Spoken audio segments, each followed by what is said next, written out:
It's C-Doc again. What's up, party people in the place to be? It's Tuesday night. Time for another episode of It's C-Doc again. Hope everyone's doing well out there. Got a very cool show tonight. And we'll get to our guest in a moment. Let's bring on the co-hosts. First up tonight, he has the coolest account on Instagram. If you don't follow him, you're a sucker. Ladies and gentlemen, the Culture Clip King, Ultra Mag 7. Hey, I get top billing tonight. You do. You do. Jennifer took it right off. Yep. What's up, Doc? I love the shirt, man. Yeah, you know, little MF Doom, Operation Doomsday. Yeah. You know. Very cool. And actually, what Doom would have been 53 on the 13th, I believe. Yeah. A couple days ago. Yep. Mara. Hey Mara, what's up with my album? Since you're my A&R, what's up with my record coming? What's up with my record? What we doing? Yeah, you guys gotta have a meeting, huh? We gotta have. We gotta have a meeting. Yeah. Also joining us tonight, the president of Rap Station, the man behind Hip Hop Gods. My kid calls him Flatbread, but that's not his name. His name is Flatline. And there I am. There you are. Flat Lizzo. What's happening, gentlemen? Good evening, sir. What's happening, brother? Chilling. What's Chilling. All right. Since I complimented Ultra shirt, what are you sporting tonight? I got the original DJ Lord. Nice. Nice. With the PE on the arm and the unfuckwittable on the back. On the back? Nice. Yeah. That's like, I bet it's 10 Wait. years. Hey, Flatline, what are you drinking? Jameson. It's always Jameson. It was so funny. The other day, shout out to my homegirl, Justine. She was watching the show. She's like, what is Flatline over there drinking scotch? Yeah, if there's scotch in hand, I'll drink that too. I was like, he's drinking what he's drinking. Yep. Yeah. Gotta have standards. Hey, I got mine. You know. I know that you do. I've got ginger ale. Hey, keep my. We talk a lot. We got to stay. Mm-hmm. Listen, it was 100 degrees here, so you got to stay hydrated. Yes. Yeah. I had the AC cranking in my room here because it's currently 86 degrees in Seattle. Yeah, it is pretty toasty. Yeah, I think it's finally going to cool off the next couple of days, which, I mean, it'll be 80 instead of 90. So there's a world of difference between those two. There is. Yeah. There is a world of difference. Yep. So rid of that humidity. Yeah. Shout out to all our regulars in the audience. Let's get to it. Our guest is in the house. This is, legendary DJ. Been around the world and all that. We're gonna talk about some records that he may have had a hand in. So, ladies and gentlemen, please welcome to the show DJ Whiz of Kid and Play. Yo, what up, everybody? Yeah. Whiz. Peace and blessings, everybody. How y'all doing tonight? Doing well, sir. How are you? Wonderful. Yeah, I'm great, man. I feel like I'm a little bit I don't know. I need to have a drink too. Like I don't know. Join us. Yeah. I feel like I'm a little unprepared. I don't know.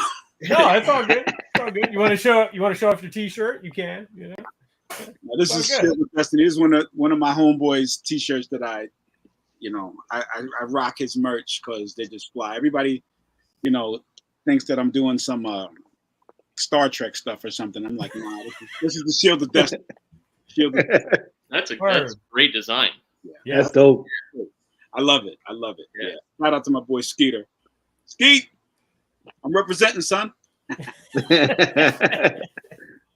Word up. I like to start with what you're currently doing these days. What do you got in the works right now? Right. Loaded question. Let me tell you. All right. Well, I live in New York City. Okay. And I've actually been working for the city for the last 17 years. Yeah. Like I work for the city. I work for DEP. And thank God I got a job with some benefits because it's been rough out here in these classic hip hop streets. You know, people, thank God for the rest of the world and country that treat us with the respect and honor that we deserve. Yes. You know, I'm still DJ Whiz on weekends, nights, and wherever they're ready to give me a check. You know what I'm saying? Like I still DJ, but that's not the regular gig for me anymore, man. I've been DJing, man. I hate saying my age, but I'm 58 years old now, man. I'm 58, and I've been DJing since 1977, 78. Wow. Wow. Yeah, since Yeah, man, that's amazing. since I was Yes. man. And back in East Elmhurst, Queens, I was at the Park Jams. Shout out to all of the legendary mobile DJs, King Charles, the Disco Twins, New Sounds, Infinity Machine. They're the ones that inspired me to even look at what a DJ was, and this is before I got to witness and hear people like Grandmaster Flash, and Grand Wizard Theodore, and DJ Whiz Kid, and Cool DJ AJ. Like all of those guys are my legends. And of course, Bambaataa Kool Herc, everybody, the beats. It was always about the beats. Right. And the DJ was the center of attention. Right. DJ, okay? Yeah. Like I know it'll never get back to that because the culture's so different now. Yeah. We have our section though. We have our lane. Right. Yes. Those that want to show us the love, that we deserve. Yes. None of this here without the DJ. None of us. None of it. Period. Yep. Absolutely. Yeah, but that's what I'm doing, man. I'm working for this city, and I'm still DJ Whiz all other times. Word up. Yeah. Let's go back. Let's go back to the beginning and you being inspired at the Park Jams. And so what was it when you first started? You said I'm going to be a DJ. Were you like DJing on stereo and stuff like that? Or? Yes, I'll tell you. All right. First of all, aside from the Park Jams, all right. What's up, Hype Style? Thank you. Appreciate it. So what it is, I mentioned a bunch of mobile DJs, but I forgot to mention one very influential one.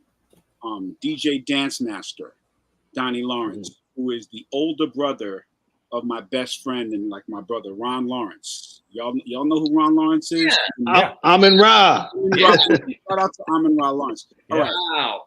So me and Ron grew up together. Like he lived right around the corner from me. So we come from the same roots of East Elmhurst. Ron, Herbie Lovebug, Kid and Play, Kwame. We're all from the same immediate neighborhood. Eric B, Cool G Rap. Wow. The neighborhood is like equivalent to Queensbridge. You know what I'm saying? Like it was just two sections of Queens that had all of this talent. Wow. All of this talent. And Ron's older brother, DJ Dance Master, had the most incredible DJ system anybody had ever seen, to be honest with you. If you guys haven't seen it, y'all need to check out the Founding Fathers documentary because they interview him and you get to see his equipment. He had Technique 1100s, never ever seen like a professional turntable up close until I saw his setup. But he had this Richard Long system. Like he had the Richard Long DJ console and speakers, and they look like spaceships. Like, I mean, and when I say that, I use that term because I had never seen anything like it, like anywhere. Like it was so pretty and so beautiful and just technologically more advanced than any speaker system. As a matter of fact, it was Ron that told me, and my partner DJ Vern from King Charles, that Richard Long invented the DJ coffin. I didn't know that. Wow. It didn't exist before him. Wow. Yeah, like a mobile one. He invented that. Yeah. I say, I give props to Ron, because if Ron didn't let me in his house to sneak in his brother's room, Right.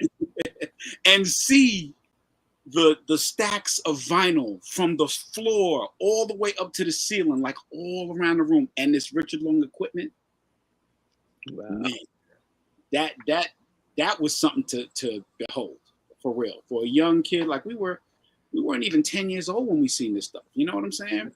And then, Ron would actually try to play on these 1100. Sorry, Ron would try to play records on this incredible set, and he had like an advanced headphone, like the one thing headphone where you hold it like to your ear. Wow. It didn't look like a phone. It just looked like a handle with some. It was just incredible. Like I think there's actually a picture of it in Founding Fathers, but it was all of that. I'm a real techie, like geeky type of dude, and I just was fascinated walking into that basement. Now, were you buying records already? Oh, well, it was because of that. Okay. That made me go buy records because. Gotcha. Okay. Well, I'll say this. I had access to a lot of records in my house because I had 6 older sisters, and they all purchased records, and my dad purchased records. So there was an abundance of records all around me. 45s, mad 45s, because 45s was a thing in the 70s. Oh yeah, mad 45s, and I was exposed to all types of music because I don't know how old you guys are, but back then we listened to everything. We pretty much listened to everything, and we had all of the variety shows from Flip Wilson's, Sonny and Cher, Cal Burnett. Every one of these type of shows showed every artist. So I got exposure to, from the Jacksons to stuff like Glenn Campbell or Johnny Cash. Yeah, right. I listened to everything. But of course, when you got older sisters, they playing the jams, because they was dancing. It was like Soul Train back then. It was like for real Soul Train. Right. They had the afros and a lot of fly friends. So I'm just like a little kid. I'm just looking and like, I wanna do that. I want to make them dance like that. And that's what I used to see going to 127 Park in East Elmhurst. And man, it was just something to behold. So, I can vividly remember before I even moved to East Elmhurst, I was living in Corona, but just on the block, people putting the speaker out the window, and you hearing stuff like Dennis Coffey, and from Scorpio to Bra was one of the biggest records of all time back then. And I was like, man, this record is something like, and it still is. Yeah. No, it still is one of those. As a matter of fact, I seen Bra in a commercial. They was playing Bra in some commercial recently. Oh, really? Shocked. Wow. Somebody been digging. Yeah. Seriously. Yeah, man. But so I give it to Dance Master, King Charles, and there was some kids that lived around the corner that had actually let us touch some Techniques turntables, and they were belt drive. They wasn't like the high quality 1100s, but all of that, and just seeing what we could do, and knowing that I had access to the records. So this is what me and my crew did. We were called the B-Boys, by the way. We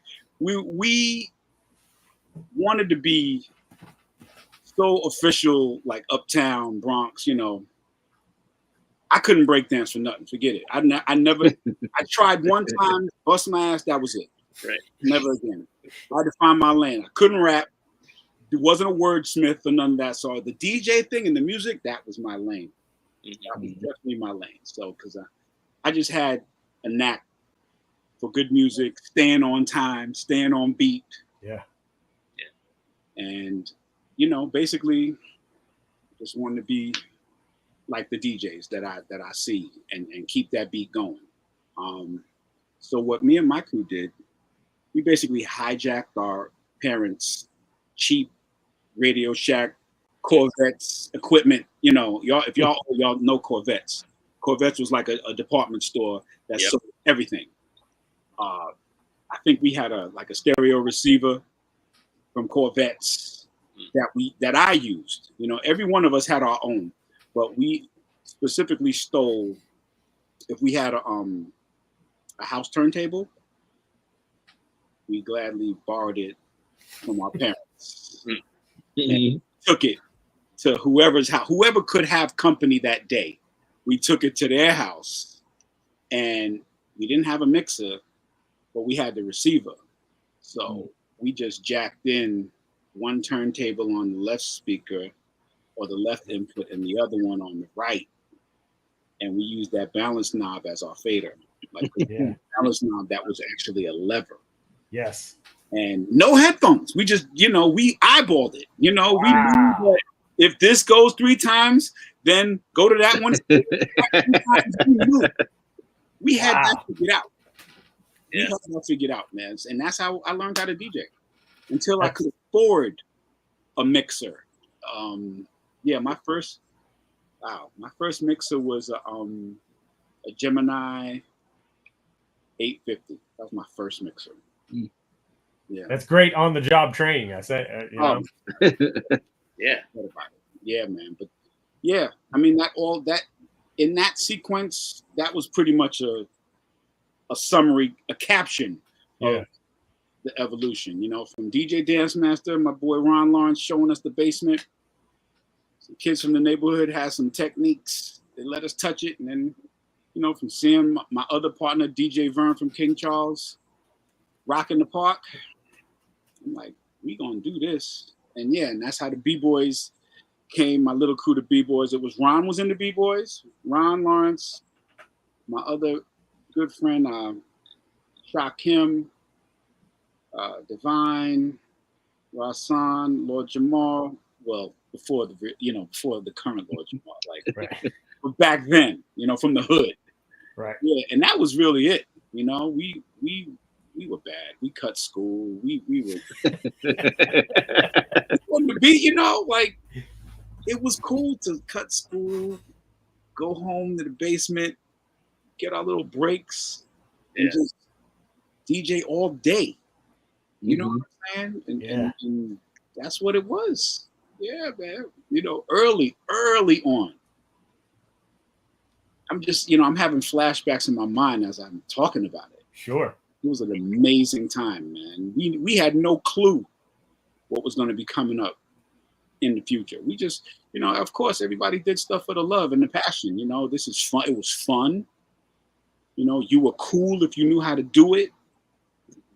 Everybody in the neighborhood recognized you, like, yo, them kids right there, yo. So we loved it. We loved it. And that lasted but for so long. And then other crews developed. This crew broke up. You go to the next crew. Same thing with Kid and Play and Herbie and all of that. We were in so many crews, Yeah. Well, so when did you start playing out, like on a regular basis? Well, let me see. We were all teenage. By the time we were teenagers, I think I might have been. Now I'm doing math. Good deal with that. Okay. So I became the DJ for a group called the Turnout Brothers. And this was like late 81, 82. I was the DJ. Kid was in the group. Kid Cool Out was his name. Ron Lawrence was in the group. Ronnie Tuff was his name. Another rapper named Clevio the Rock Child. And then another rapper called Original B. And we were all in crews prior to that, like I mentioned. Right. But that was the one, late 81, 82 was when we started really doing our things. From the neighborhood, we had Queens on lock. And this is why. We had Queens on lock because also who lived in our neighborhood, drum roll please, was C Divine from the world's famous Supreme Team. The mastermind. C Divine, the mastermind, lived in our neighborhood. Wow.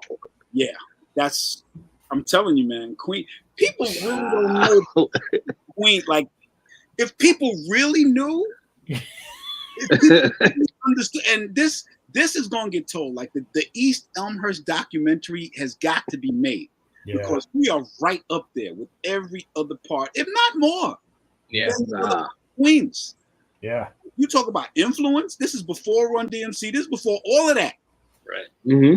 Before all of that, man. We had C Divine, the mastermind, just a lot of superstar. So this is what it is. They were playing our routine on the radio show regularly. Wow. Okay.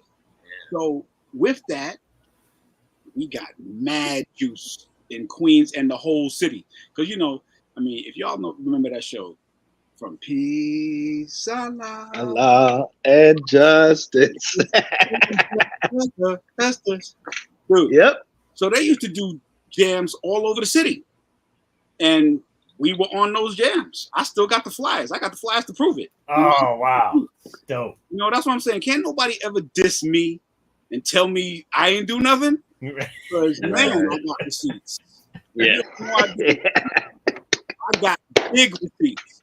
Yeah. Before Kid and Play. Like 10 years before we talking. Come on. Right. So these guys are in our neighborhood on the radio twice a week or 3 times. I forget how many nights they came on. But long story short, the C Divine actually recorded us in his basement. I have that somewhere on file. And God bless the dead. Biz used to beat me up for the tape. Like I had it on 8-track. Like, yo, Biz. Wow. Biz said, "You need the tape. I'll transfer." He's like, I'm like, dude, I don't trust you. Hey, it's my only artifact. And man, so I didn't trust him. And he said, "Well, get a tape deck and then just give me the file. I'll clean it up." And he sure did. He cleaned it up. Like I actually went on eBay, purchased the 8-track machine, transferred it, Serato. Like I just took the file and I sent it. So I still have the actual thing, and damn it, man. I lost the clean file that he gave me, of course. But I still have it. I still have the original tape and I still have the file, like the digitized file. And you know what's amazing? I think somebody else let me hear it. I don't know if it was Evil D, but somebody else played it for me, like straight off the radio, like they just had it. This is crazy. One of our routines that the world's famous Supreme Team would play. It was, like I said, we would call the Turnout Brothers, but the routine went something like this. Hey ladies, young ladies. Hey ladies, young ladies. Hey ladies, young ladies. Here's the deal in the 80s, all you ladies. 80s, drive you. And this is 4 guys harmonizing like the Cold Crush. Yeah. And we're rapping off Rocket in the Pocket. Okay. Yeah. So it was crazy. It was like we were the biggest thing in Queens. Like the biggest. But Biz would beat me up about that, and he sang the routine like he knew it. And you know who else knew it? Master Ace. Master Ace sang the whole routine to me. Wow. They knew it. Like they knew it. Like for real. There's a few others. There's a few others that recognize and remember. Yeah. And props to everybody that were real heads, because you had to be a head to be listening back then. I'm talking like 82. You know what I'm saying? Yeah. It was 82. So, and I forgot. So the Supreme Team did this gig at USA Roller Skating Rink in Queens. Back, like, man, USA was the spot. Like, amazing. There's a promoter named Baby J who just put out a book about USA Roller Skate. You guys should Google it. Yeah. He's somebody you may want to have on your show as well. Because he is a critical part of the culture of hip hop and what was going on back then in Queens. He promoted. He was the first person to bring New Edition to, I think, New York City. Yeah, Wow. like it's all in the book. Yep, Baby J. Shout out Baby J. Yeah. So the Supreme Team threw a jam at USA Roller Skating Rink, and it was the first time the roller skating rink had got a summons for being too crowded. Wow. The fire department gave a summons because it was us, the Supreme Team, and Dr. Rock and the Force MCs. That was the group that we went traveling everywhere. Like I still got the flyers. So it's like Dr. Rock and the Force MCs were on fire. Oh my God. Like whenever, like between them and us and the Supreme Team, everywhere we went, it was shut down. But USA, there was an armory in Brooklyn. I don't remember which armory, that same thing, because if y'all know anything about the 5% Nation, Brooklyn had a lot of gods and earths. Mm-hmm. And man, they threw a party in the armory in Brooklyn, and you know, Brooklyn there was a lot of hard rock looking people in Brooklyn. So we went and did this party, and man, I'm like, man, you might not make it out of here, y'all. But can I tell you, it was the most peaceful event I ever went to in my life, because everybody was a 5%er. Yeah. Everybody was like, peace, God, peace, peace. It was like, it was unbelievable. But just, you know, everybody was just like, you know, on the outside they looked. Right. Yeah. But it was incredible. Yeah, their following was absolutely insane, the Supreme Team. And the Force, DVD, God bless the dead, Mercury, and Lord K1, and Dr. Rock. Stevie D's the only surviving member, which is insane. Shout out, Stevie. Yeah. Love you, bro.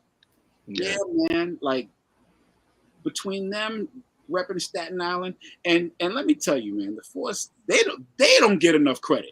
No. Yes. MCs. Yes. Nope. They were incredible. Routines, the routines that they had were absolutely ahead of their time. Mm-hmm.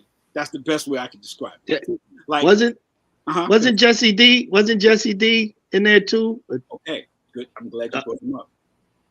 We did a party with them and the Supreme Team in Mount Vernon. That was the first time Jesse D had been introduced. Oh, wow. Yeah. I have that flyer. Mount Vernon. Wow. Mount Vernon Boys Club. And I don't remember if I have his section on my 8-track, because that's what I recorded. I recorded a cassette that was dubbed to 8-track, but that was the party. Mount Vernon Boys Club. And he was doing the whole Michael Jackson stuff. Jesse was incredible. Like he was doing imitating everybody, dancing. Like Jesse, God bless him, he's gone too, damn it. I'm just realizing they're all one. Yeah. Yeah. You want to talk about talented bunch of Staten Island people? Oh my God. Dr. Rock was immaculate on the cut. Like, I'm telling you, they just don't get the props they need to. Like, I'm glad we got this hip hop museum coming. Yes. They need a section. Yeah. Setting it off for Staten Island before the Wu. You know, I'm sure the Wu-Tang will tell you. Yeah. What their influence, you know? Man, them guys were incredible. But we owe it all to the Supreme Team, because they were playing both of our routines and stuff on their show. Wow. Yeah. So I know that was long-winded, CW. No, that's okay. I'm just saying that was the beginning of me playing out. Gotcha. Basically. Like, and this is like 82, us doing gigs around the city. And And I'm a teenager, man. Like, Yeah. I'm like 16 or something like that. Out all hours, just New York kid. You know what I'm saying? Yeah. But it was great. It was great, man. How long did the Turnout Brothers? How long did you guys do that? Oh man, probably a year. Like it wasn't that long. It wasn't that long. We might have went a year, and then I think the following year is when Sucker MCs might have came out. Yeah, because what it was is Action, record Action, which is based off, Sucker MCs is based off Action. Yeah.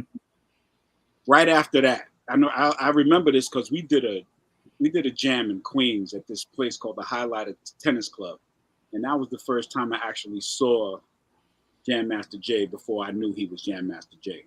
He had this big truck, and he rolled up in this truck. We were in their part of Queens. It was way out in like Jamaica, Queens. I think I might have seen Hurricane too before I knew who they were.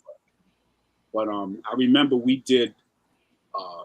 They had like an MC convention, but it was mostly Queens people. Yeah. And we had a routine off Action, off that beat. And it was like right after we did that event that the group broke up. Pretty yeah, man. Yeah, I don't even remember why we broke up, but the group broke up. And after that, everybody just, went their own ways. But I'm still a DJ. I'm still always DJ Whiz. My full name used to be the Grand Wizard M.E., by the way. Like, because back then, everybody had these big, humongous, powerful names. Yes. Yeah. Yes. I was the Grand Wizard M.E., which is basically my initials, Mark Eastman, But everybody had like a E or a D or a P on the end of Right. it. Right. Sparky D, Milk D, or a double name, like Ronnie Ron, Right. Well, that was hip hop. You had to have some kind of thing like that. So, right. Yeah. But eventually it got shortened to just Whiz. Right. Thank God.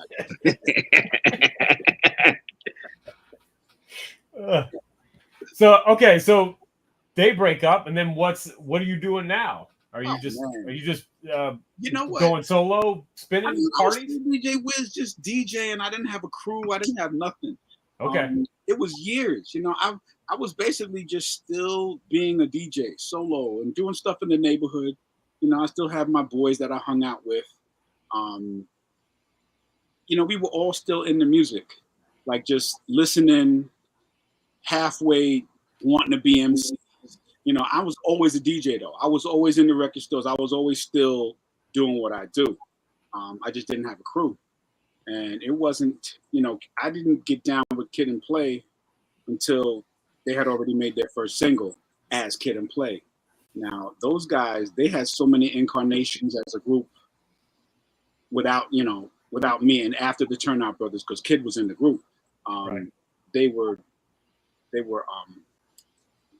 in a group called Celebrity Club, where they had done a remake of If I Ruled the World with two girls. It was Kid and Play and two girls. Wow. So I think it was called, was it called Girls Rule the World? Almost like Beyonce, something like that. Celebrity Club. It's probably on YouTube. I don't know. You'd be amazed at what you find on YouTube. Yeah, I think there's even a promo picture of them together. I'll find that. Yeah. I'll share that with you. I'll share that with you if I find it, Ultra. But so that was their first incarnation. Then they were Fresh Force. Then they did the knockoff of Rock Me Amadeus and My Adidas. They did She's a Skeezer.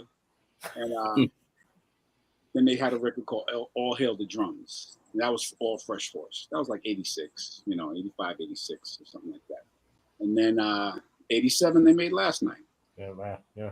87 they made Last Night. 88 Do This My Way, and that's when I became their DJ officially. Yeah. Woo. Yeah, Lord, what a road! I tell you, boy. It's been Yes, there it is. There it is. Yeah, man. Yeah. And you see, so many people have every time when we used to do shows or whatever. Yeah, that's a dope picture in the back. So Yeah. that's Herbie's Volvo or whatever. Yes, is it a Benz or a Volvo? I don't know. Herbie. It's a Benz. So the Volvo's in the back. Yeah, okay. I think the Volvo was Salt and Pepper's road manager, if I'm not mistaken.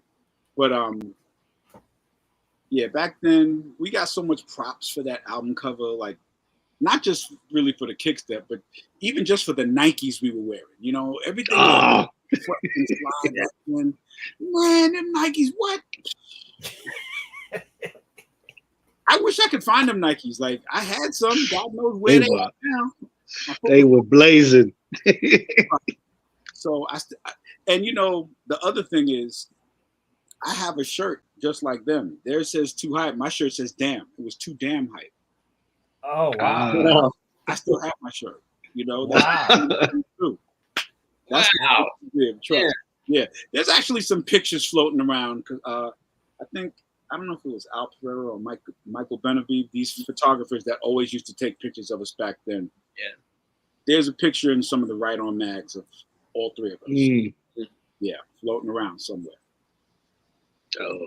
So when you came into the group, were they were still working on the record? You're on the record.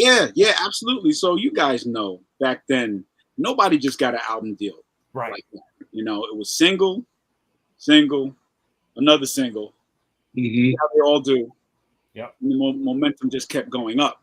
So then after Getting Funky, they got the album deal. And of course, yes, after that, well, we all know what that video did for hip hop. That video, the song, everything. I mean, the song was incredible, but the video really started something because nobody had seen hip hop like that. As far as all of those different dances, like talented New York, looking like a movie set. It was incredible. Mm-hmm. First of its kind. And it definitely started the trend from the look, high to everything. That video definitely created a lot of lanes in the culture. So, and the song, of course. But after that,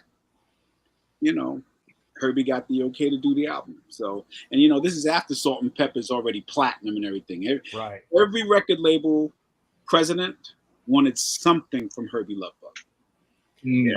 Herbie, I don't think Herbie gets enough credit. He does not. Absolutely. This is all part of what I'm saying. Like from the Hearst not getting the recognition, Herbie definitely does not get the recognition. Yeah. So that's another honor yet to come. God willing, he gets it while he's still here. You know what I'm saying? Yeah. Herbie created stars. Herbie created. And not only did Herbie create stars and brands, because Kid and Play was a brand, Salt and Pepper was a brand, Dana Dane is a brand, Sweet Tea, everybody's a brand. Kwame. Yeah. Every artist was a brand. Yes. So from that, just Herbie being Herbie Love Bug, success with Dana Dane, success with Salt and Pepper. Now he got Kid and Play. So it's like, all right, every other record president, what you got, Herbie? Wow. So Herbie was the man. Fred Maneo, president of Select Records. Go ahead, make the album. Whatever you got, we taking it. Because it was just leveling up. Every single, we leveled up. Yeah.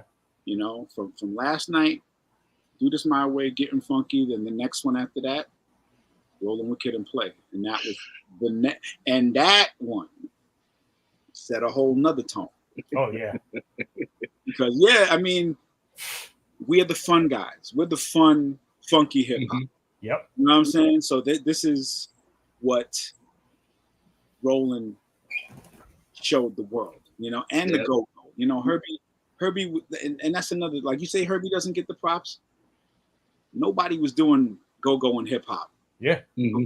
Herbie, he had Shake Your Thing with Salt and Pepper, and Herbie's so smart, he puts all his artists in the video. He put, that was the real introduction of Kid and Play in the Shake Your Thing video. That was the first time the world ever saw Kid and Play as Kid and Play. Right. Kwame was in the video. Dana Dane was in the video. You know, you look real quick, you might see me in the video. You might see Ron Lawrence in the video. We're all in the video, you know, but you just got to, you know, real quick, like, look, Right. where's Wiz? Like I'll tell you where I was. I was playing like a reporter when I know what Sugar Bear, Yeah, I know. when Sugar Bear was singing at the Post. I was Yes. like this. you Really interested in what he was saying. Kwame's in the video. There, it was just a family affair, you know. It was a fan, and our dancers. Oh, you found it. There it is. Yeah. Man. Yeah. So that was the original vision, you know. That's what it was supposed to be. But that's how we toured. Like when I toured and DJ for them, like I wore that on the stage. Everybody that saw us on tour early in the days, that's how they saw me. And yeah, it was a fun time. But Herbie was so smart at branding. He had all of us in the video, and he had our dancers. Kid and Play had a group of dancers called what was the name of our group? But long story short is they were also in the Shake It Thing video, Dancing with Salt and Pepper. You know, girls you see dancing with Salt and Pepper and Yeah. those were our dancers. Those are our dancers. Like if you look at Getting Funky and Do This My Way, those are our dancers. Wow. Yeah, man. So yeah, it was just an incredible time. But we got on this from talking about rolling. Come on, man. We was in a high school just acting up, food fight. Like it was just fun. Chaos, fun, and Sweet Tea. Is it Sweet Tea? Oh, Sweet Tea wasn't Getting Funky. Salt is in the video.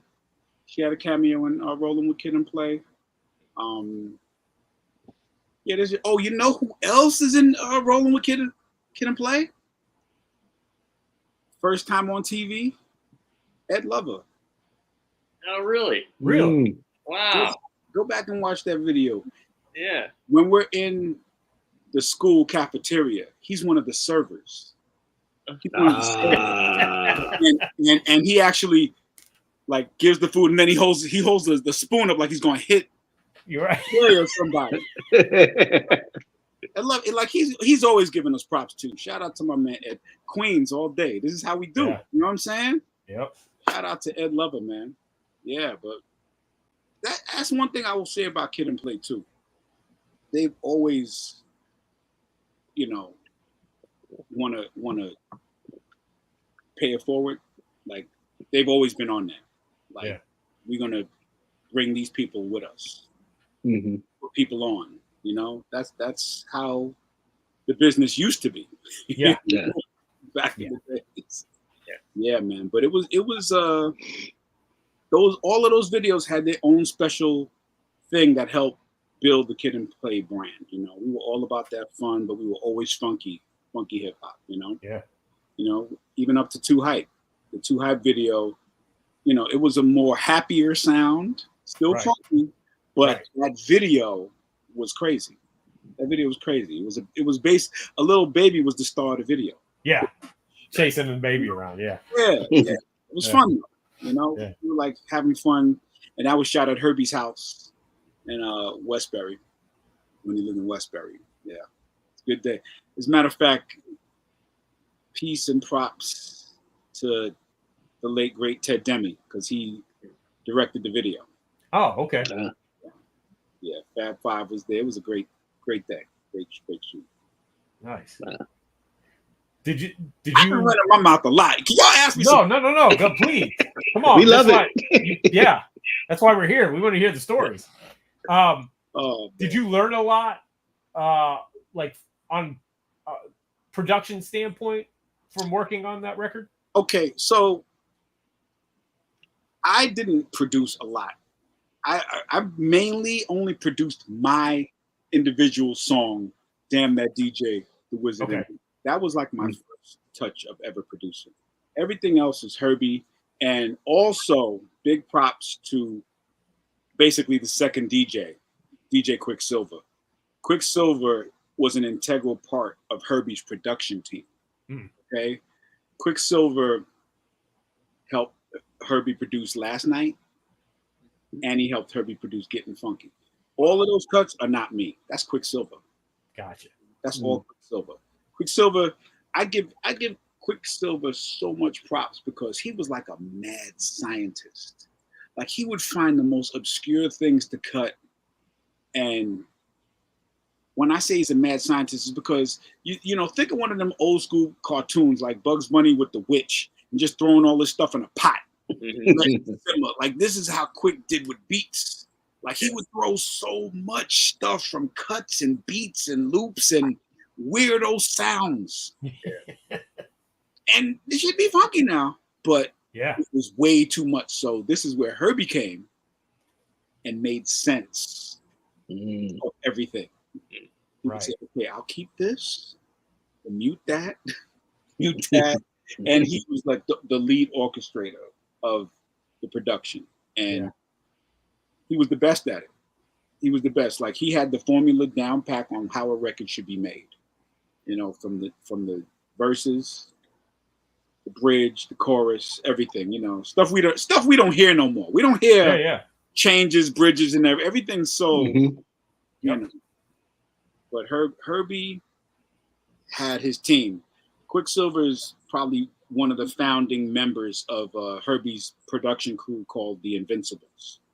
Okay, Herbie had a crew of producers under the Invincibles. Yes, Dre Mayers, Quicksilver on the showstopper with Salt and Pepper. Absolutely. There's promo pictures of Salt and Pepper as Supernature. Quicksilver is in some of those promo pictures. Oh wow! You might find, if y'all good at Googling stuff and pictures and stuff, you might find that too. It's Herbie and Quicksilver and Salt and Pepper. That was the promo picture. Absolutely. Yeah. I'm telling you, Queens, man. Queens really, man, the impact we had. Queens get the money. But yeah, big props to Quicksilver. Big props to Ron Lawrence. Ron was there helping us and learning production as well. These were our baby steps, you know, because Ron went on to do a whole bunch of big production. Oh yeah. Ron became Amin Ra, and man, he blew up. Yeah. Took him. I mean, him and D-Dot, you know, they produced their own album back when they was Two Kings and a Cypher, of course. Right. Moving on. All that. But when they both became the Hitmen, like, oh wait, that's me. That's actually me in the back. That's it. Yeah, Getty got some good ones. I had that Batman shirt. Yeah. Oh man, we got a story for the Batman shirt. You know, the Batman shirt was actually it was a symbol of disgrace because if you know, when we was on tour, you know, we was doing our thing, you know, groupies and all that stuff, whatever. But if you ever got caught with a ugly girl, you had to wear the Batman.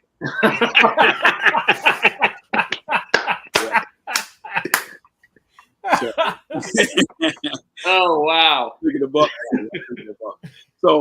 So we would take the Batman shirt from whoever wore it or got caught with an ugly chick, you know, because nobody ever wanted to get caught with an ugly chick. So what will happen is, you know, after the night's over or somebody sneaking out with an ugly chick or whatever, and if somebody saw you, like, no, did you see the chick he had? Oh no, he got to wear the shirt. And wow, you forget about it. Oh man, that's from our Too Hype video. That picture right there. That's at Herbie's house. Too Hype video. That's where that's from. Yeah. That is such a great photo. Yeah, man, that is a good one. But yeah, so the shirt, we would take the shirt from whoever wore it, whoever got caught, and we would put it in a plastic bag and just hold it till the next person. Oh man. And whoever got caught next, they got to put on the shirt. It never got washed. It was a symbol of shame. Uh-huh. Everybody on tour knew it. Yes. I think I forgot what party that was at. That was at some party. Yeah, I remember that night because my boy,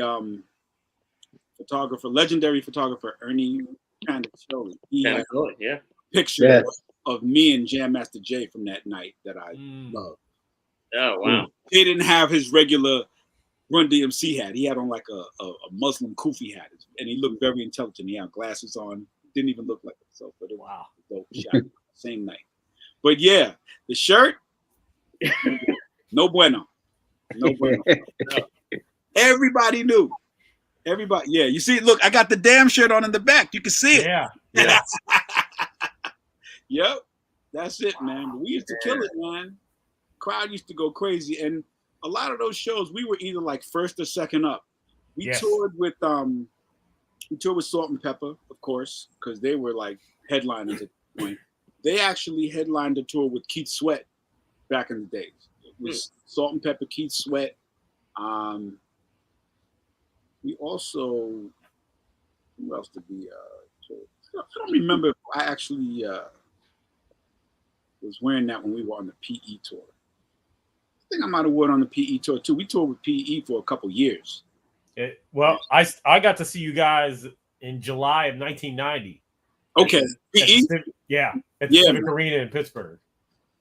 Dude, do you remember that show? Like, the show was bananas, man. That show was in the tour, and the show was absolutely. It was. We can't have hip hop like that anymore. It was so fresh and new. Yeah. Like, people were really appreciative of the creativity, and everything was new. I mean, to see Public Enemy do what they did back then, Heavy D was on the tour. Yep. Heavy D would crush it every night. Like, he's another one who don't get the props he deserves, man. Heavy D. Yeah. The absolute truth. He was a force. Like, this guy, everybody loved. Every man and every woman loved Heavy D. You know, he was the prototype to Biggie. Like, Biggie wanted to be him. You know what I'm saying? That dude could dance, move, cool, everything. Absolutely, yeah. Al Pereira. Al got a lot of good pictures over the years. As a matter of fact, I think Al got a picture of me and Tupac somewhere. It was floating around somewhere when Tupac was finally in New York. And yeah, Tupac was on the tour. Tupac was with Digital Underground back then. On the tour. And you want to talk about Tupac was one of the nicest human beings on the planet. Like, he was so loyal and just friendly and loved everybody. You know, he was not a thug at all. That wasn't him.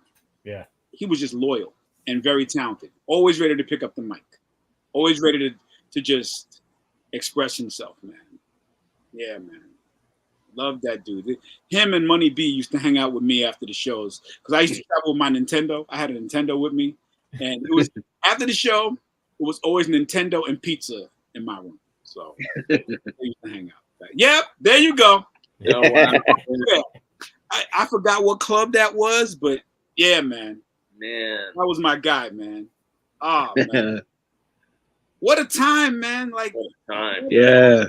That era. Oh my God. Yep. It gives me like chills just to remember. Like, the energy was so great. You just love to be out in the clubs, cause that same night, Al got other pictures from that same night. Biggie was there before he was Biggie. Redman, Nas, they were just coming out. These guys, you know what I'm saying? But it was hip hop to the fullest in New York City. Yeah. You know, it was amazing, man. Like, man. Oh, man. I'm sorry. I went to a time warp just real quick, man. Oh, it's all good. It's all good. Yeah. So you were on that. I saw you I saw you guys twice. I saw you in 90, and then I saw you on the next P tour I saw, which was 92. Wow. You see it? So you're confirming what I'm saying. 3 years we were on the road with PE, and it was just amazing. Queen Latifah, Kwame was on for some. And depending on what part of the country we were at, we would have different openers. Yes. You know, I remember us doing shows with some shows we did. I remember this one show we did in Detroit with X-Clan. Oh my God. You would have thought they was like Michael Jackson or MC Hammer or something at their highest. Wow. Because I'm telling you, X-Clan, they shut Detroit down. And they were like, they went on before us. It was like, how are we gonna follow that? Because it was amazing how Detroit, like they were like, man, you would have thought it was Beyonce. You know, it was just crazy. It was like insane how they loved them. Wow. I have some of it on video, like not a whole lot, but I was telling Paradise Grave about it. You know, he was in X-Clan. Yes. Yeah. So it was like, I said, you know, and he can't see it now, but I actually played it for him one time at the museum, at the Hip Hop Museum, maybe a year ago. I played it for him and some of it for Pete Nice as well, because they work together. Yes. But man, you could hear it. You could hear the energy. As soon as you hear it, what's it? Oh yeah, that's my sister. Of course, Johnny, king of the picks, Johnny Nunez. Yeah. I think that was a party. That might have been a party for Salt, like a surprise party for her or something like that. I can't remember exactly. It was something. Ice-T was there that night too. A few people were there. Ice-T, Special Ed, bunch of people. But yeah, man. I'm telling you, like, that tour was just amazing. You know, I mentioned X-Clan. Who else? That's the same night. Yep. Wow. I'm telling you. I be remembering stuff, bro. Yeah, man. Good time. Just a great time. I forgot what year that was. That's over 10 years ago. That's like, that might be like 2009 or 8, something like that. Whatever the case. But yeah, that tour, I think Twin Hype might have been on that, like, opening at some point. What is the Tretch? My guys, Dana and Tretch. You guys are quick, man. Y'all are pulling them. So, what is the name of that group? Why can't I remember the name of this group? They were big too. They had a song called B Girls. B Girls. B stands for. Dun, dun, dun, dun, dun, dun, dun, dun, dun, dun, dun. I feel like Ultramag's gonna get this one. Come on, Ultramag. No, I'm lost with that one. Stumped. Wow. They were big too. Like, I'm gonna find it. I'm gonna send it to you later, Ultramag. But I'm talking about the tour. So the PE tour, incredible. All 3 years were just incredible. I would say the lowest part was when T-Roy passed away. Like, T-Roy passed away. That was super hard. Yeah. That definitely took the wind out of the sails, because Heavy couldn't go on much after that. Like, he tried, but he couldn't continue after that happened. Yeah, it was a wrap. So, you know, the show definitely went on though. Like I said, Latifah was on it for a good while. Digital Underground was on it the whole time, and Digital Underground put on the most incredible show. You remember that show, right? Man, Digital Underground they were so dope. They were so dope. The Pittsburgh show was PE. Thank you, Young and the Restless. That's it. Thank you. Thank you very much, Hype Style. Thank you. Yes, man. Yes, they were big. They were big. They opened a few times as well for us, but B stands for, I don't know the word. But go look at Young and the Restless, Ultra. I'm telling you, you'll remember it. When you see I remember seeing the tape, but I don't remember the song. Yeah, I do too. It. I'm telling you, I know you heard it. You'll say, Yeah. "Oh, this." That's what you're gonna do. That's exactly what you're doing. But yeah, man. Digital Underground, man. Yeah. I broke my back because they came on after us. I would always break my back to go out there and video the show and just watch the show. Yeah. Because it was so fun. They were so interactive with the crowd, you know? And that's they did the Who's That Rapper? Yes. They'd have the big heads. Yes, man. Like I pull it out on video. I got it. It's not the best quality, but I got that. Yeah. Oh, that's so dope. Fun. I mean, they imitated from who'd they start with? I think they started with maybe Third Base. They had the little face of Pete Nice and Spencer Search. They had Tifa. They had Moni Love. They had Ice Cube. I remember Ice that Cube one. and it looked like Ice Cube for real. Yeah. Like it was just creative. You know, it was fun, creative. They throw on Do What You Like, and it's just a party on stage. Yeah. It's a party on stage. I think I had mentioned in many other interviews about when we were on tour with NWA, and we had all, like, not me, but all of the groups got arrested. You know, like how they show in the NWA thing where they got arrested. Trash, my man. T-R-A-G. Queens, baby. Queens, get the money, son. Chuck, is that Chuck? What up, son? It is. Chuck, I'm up here telling the stories about when we was on tour, man. Yo. And Chuck, as a matter of fact, Chuck, when I saw you at the museum, I told you got to get with me because I got footage, son. I got footage, a lot of footage, like from our tour. So, man, shout out. Oh, he's in the car right now. Okay. On the move. So that's from the Too High video. Herbie's up in there. We at Herbie's house. That's Fred Moneo in the lower left.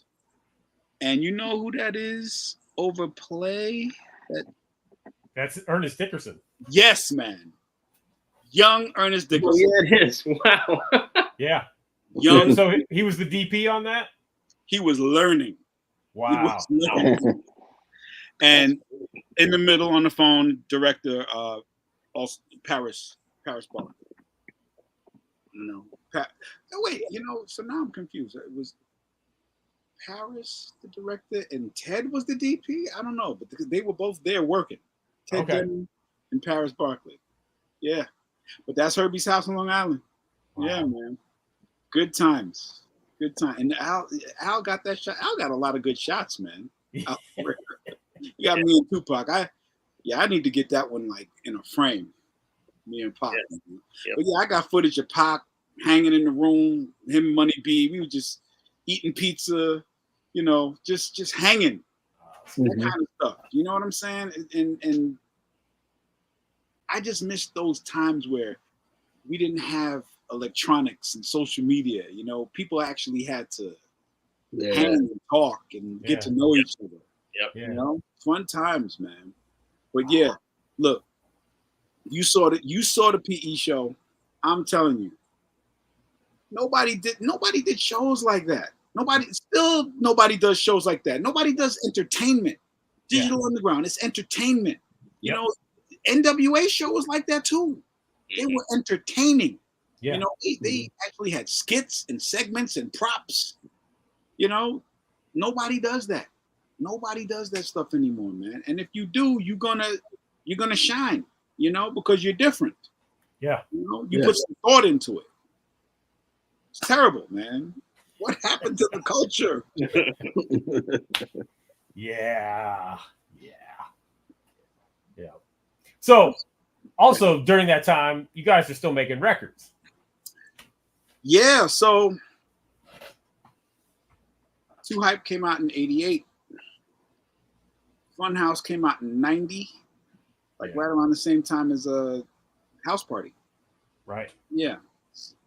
So we did House Party, and you know, Herbie was more hands off on this one. He kind of let his Invincibles do their thing on the Funhouse album. But of course, all of the lead singles had to be him, Yeah. which the Funhouse song was incredible. Like Herbie did his thing for sure on Funhouse.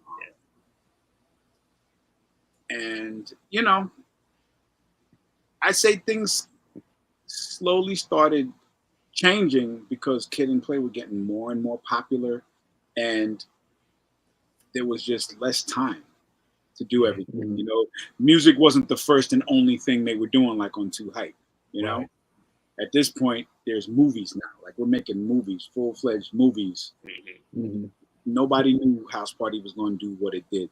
Right. House Party pretty much changed the hip hop game in cinema. Yeah. Because even though, we had our classic movies from, Wild Style, Beach Street, and all of these other movies that came before, Crush Crew, all of that, Breakin', whatever movie you can name. House Party was the first hip hop movie to make money. Yeah. So that basically opened the door for all of the other hip hop artists to get their money. Right. This is people, before Fridays, before Boys in the Hood, Yeah. before New Jack City. Yep. Mm-hmm. House Party broke the doors down. House Party was super profitable because they only paid like I think $2 or $3 million to make House Party, and it ended up ultimately making like 50 or something like that. Yeah. 50 million. So, that's like drug dealer money. Like, oh, I flipped this crate. What? I got all this from that. Right. Open the door. Let a couple more of these rappers up in here. Keep this train going.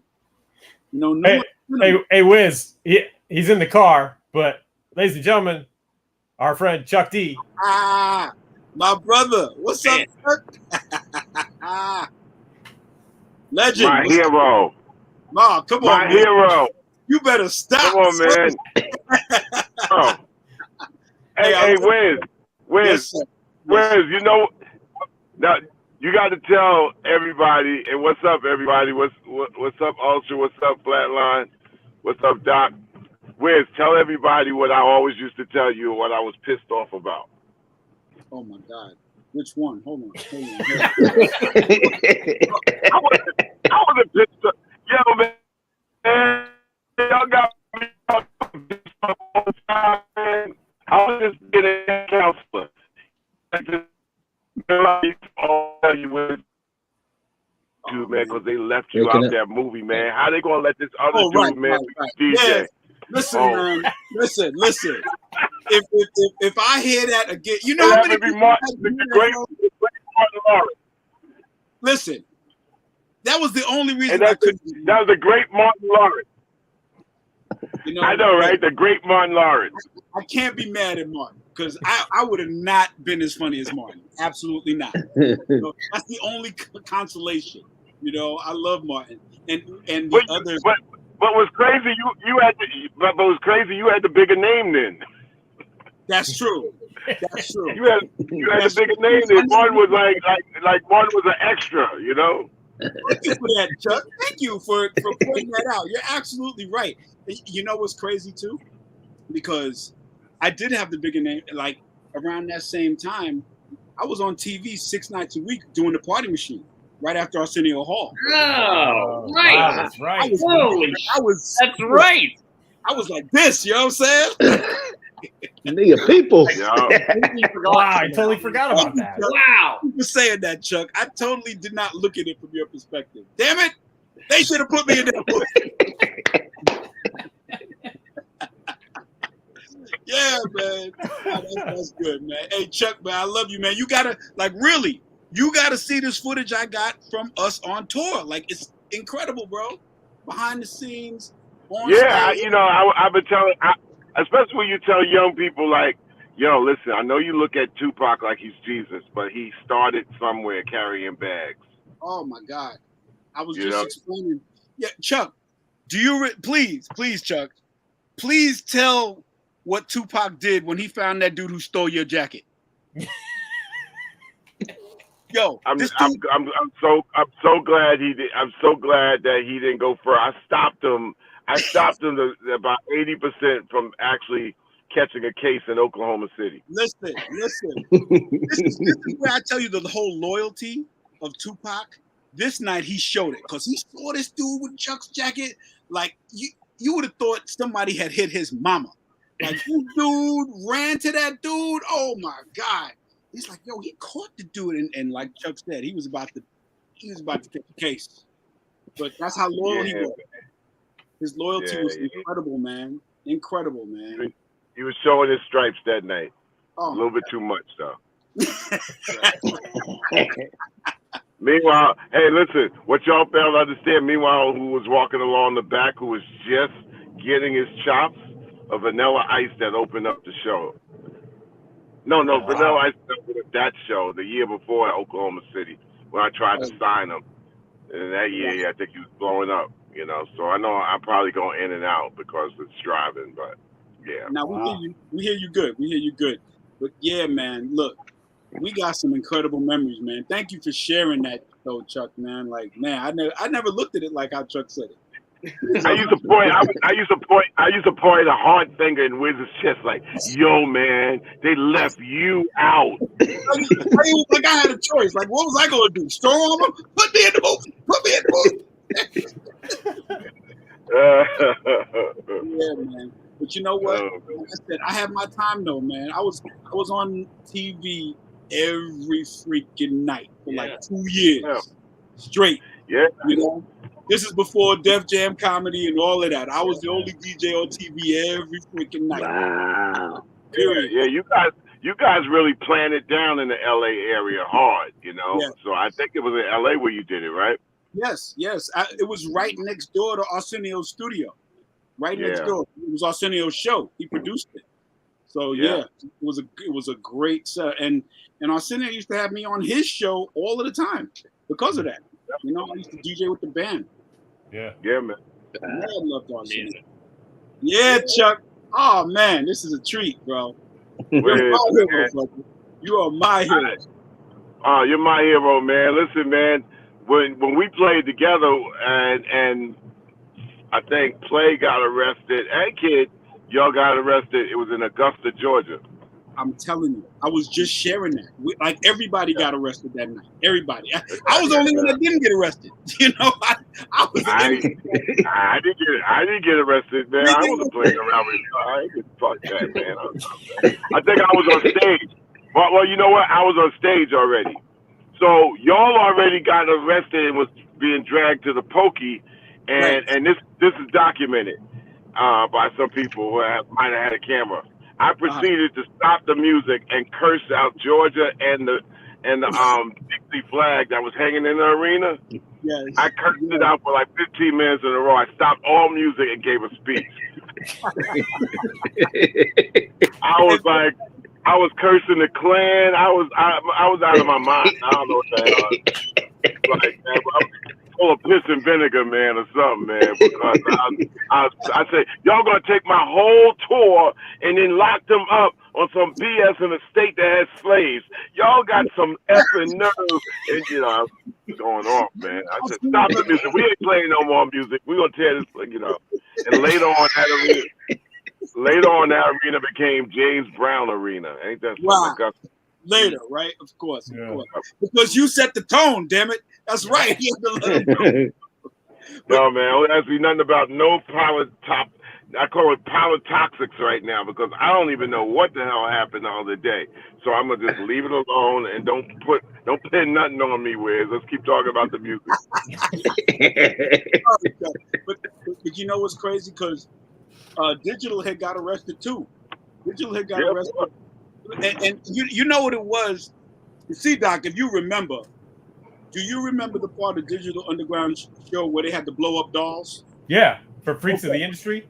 This is why they got arrested. There was no lewd acts allowed. You know, if you cursed or did a lewd act on stage in which Digital, which was, you know, Shock, Money B, and Tupac, they each had a blow-up doll. Yeah. They pulled down their pants, laid on the doll, and humped the doll, ate the doll, all of this the doll. Yeah.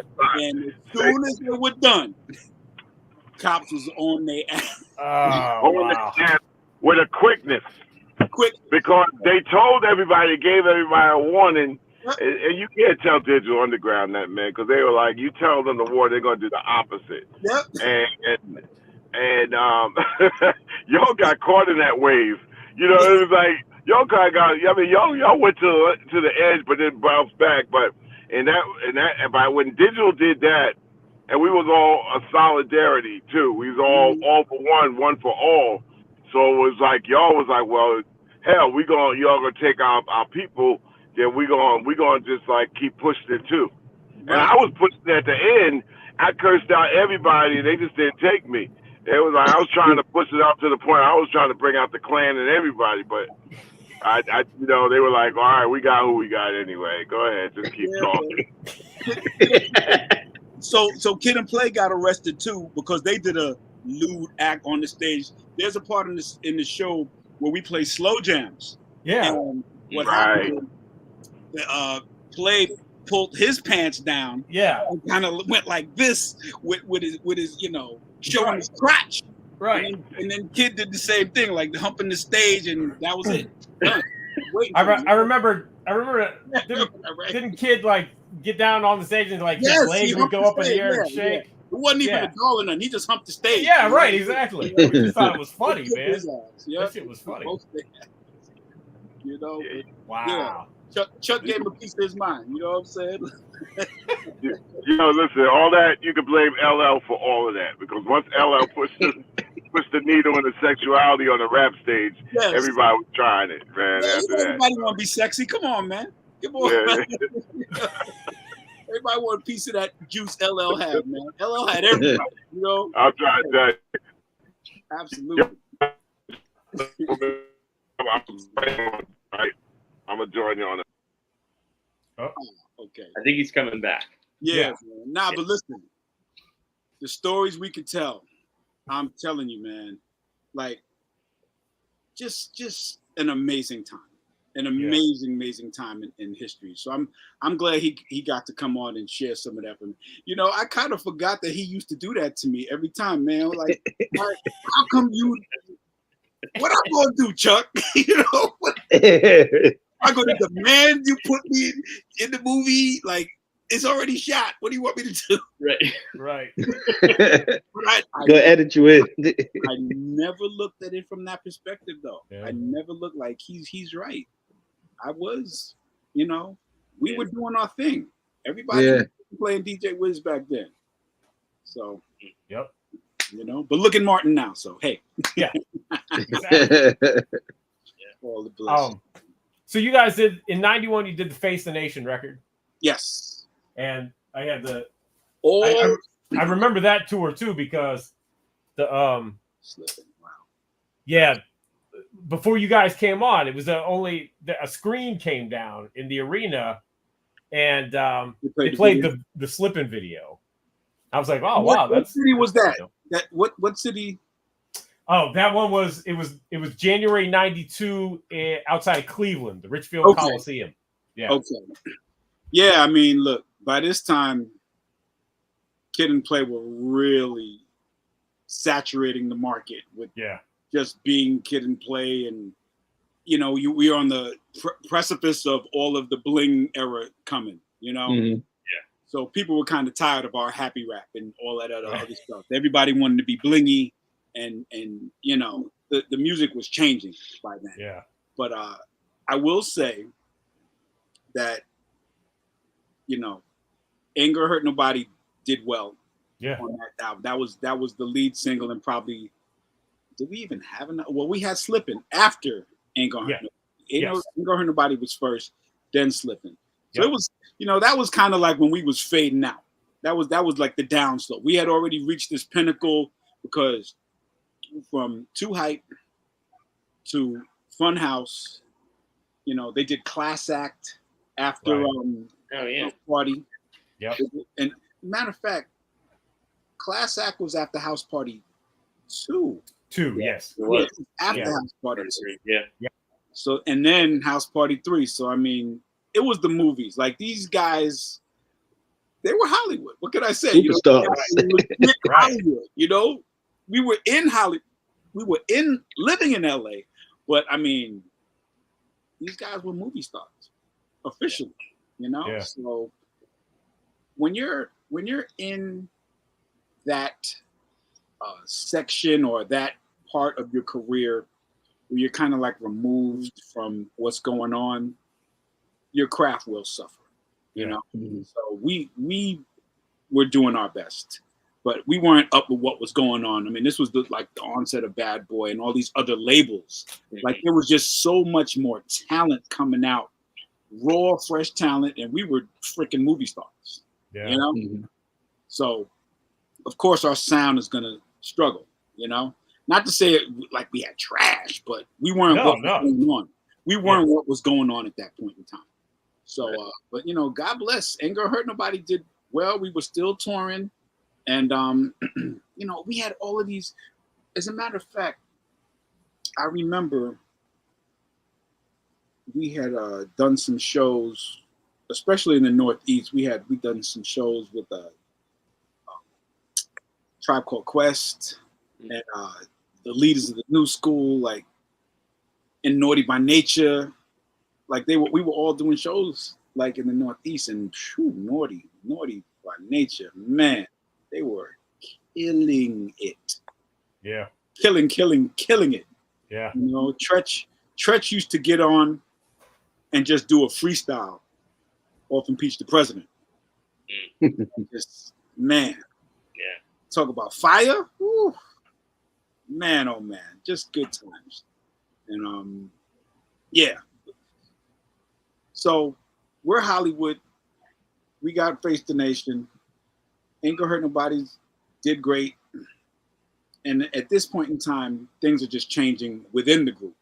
Mm-hmm. Player got saved and really wasn't the same play anymore. You know? So the group eventually broke up. He got married, he got divorced, and everybody just kind of went their own way. You know? Yeah. And yeah, that was tough. That was like a reality check for everybody, because I mean, for all of those years, Hypestyle, you remembering all of these dope tracks. Put Hypestyle on the show. Yeah. Check. Hypestyle knows the stuff, man. For real. Yeah, that was on the way out. That was on the way out. At that point in time, the show never came out. Yeah. That was the period when we were really like pretty much done. That was after the cartoon? Oh yeah, the cartoon was like 91, I think. Was it? Okay. I knew it was in there somewhere, but yeah, and you know, back to Martin Lawrence. Martin Lawrence did my voice on the cartoon. What? If not fact. Martin Lawrence. When y'all could go watch the cartoon on YouTube. I think like every episode is posted on YouTube. But when you see me, my character, and you hear my crazy voice, that's Martin Lawrence. Okay. Wow. Yeah. I mean, look, I got a lot of firsts as a DJ, you know. I really do, man. Like, yeah. First cartoon character. We had a Marvel comic. First hip hop group to ever have a Marvel or any comic, I believe.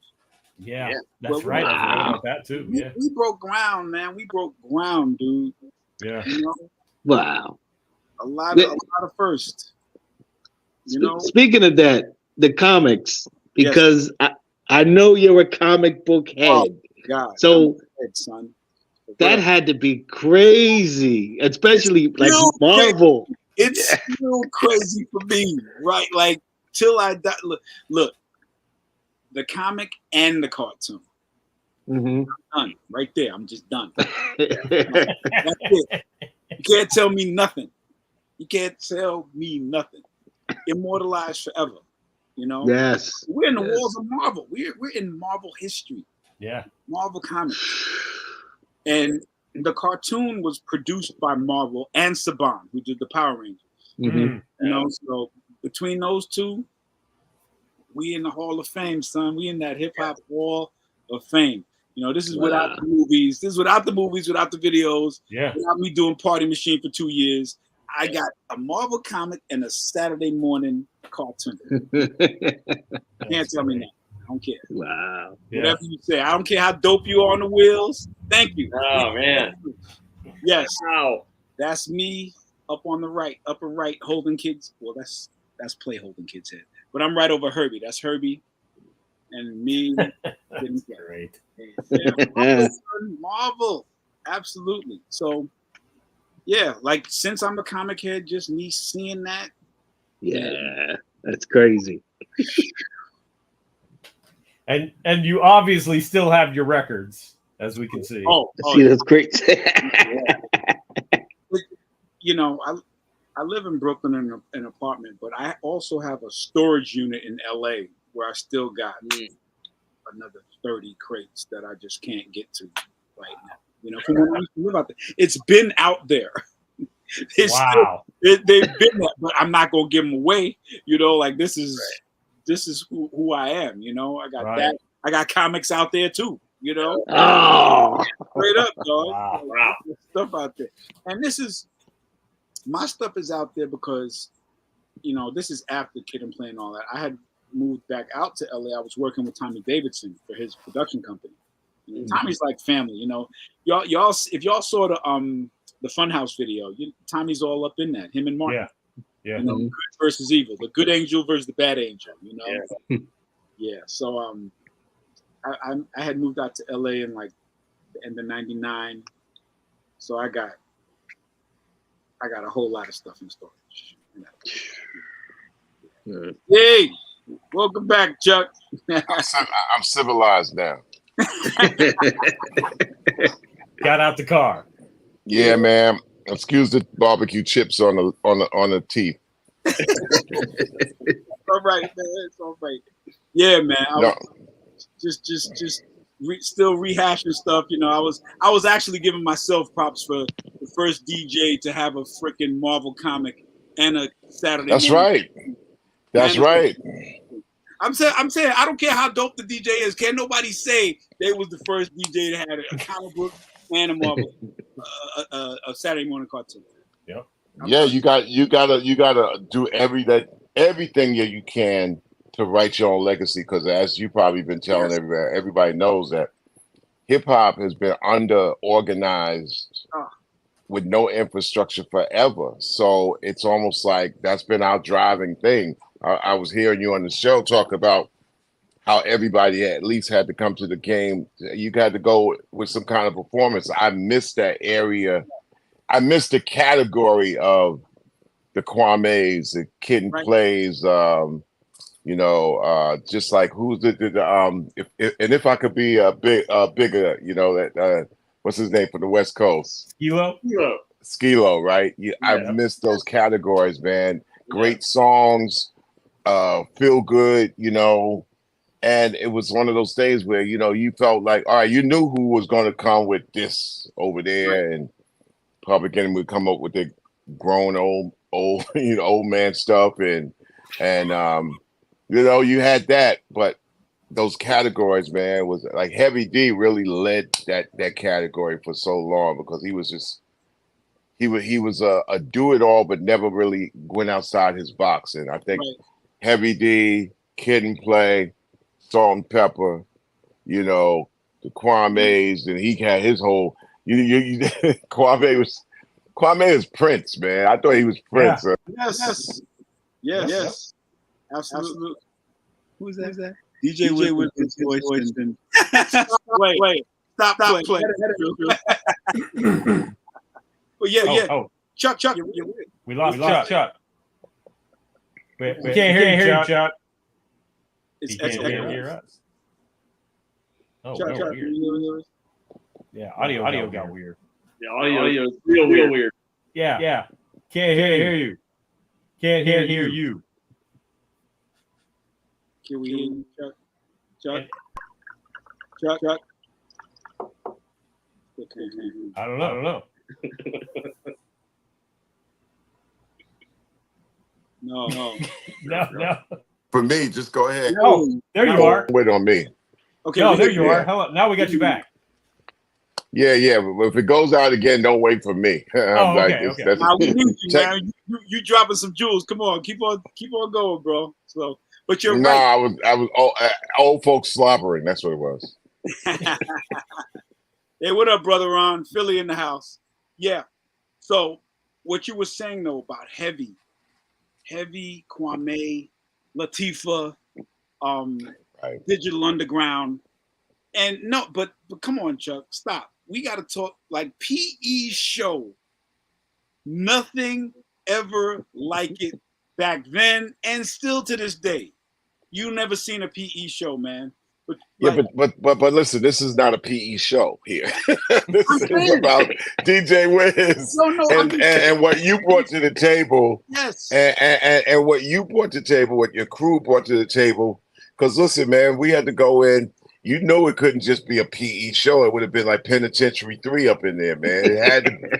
We had to have something to bring in the women, and thank God for that because we had a lot of good times because Kid and Play and Digital Underground would bring in, you know. Heavy too. Like I was saying that everybody loves Heavy D. Men and women. Was like, yeah. Women loved Heavy D, man. It was a tremendous loss. And you remember the worst day ever in hip hop. I thought, the first worst day ever in hip hop. If you want to put the Scott LaRock story to the side that nobody saw was T-Roy. T-Roy. T-Roy, yeah, we were just talking about a little while ago. Like that really, that was a blow. That was a blow to the whole community and definitely to the tour. You know, Heavy tried to keep going. He couldn't keep going, man. It was a tremendous loss for all of us. I remember Chuck, you remember the next time we performed after that without T? Like, it wasn't even a performance really because everybody was coming on stage, just couldn't get it together, man.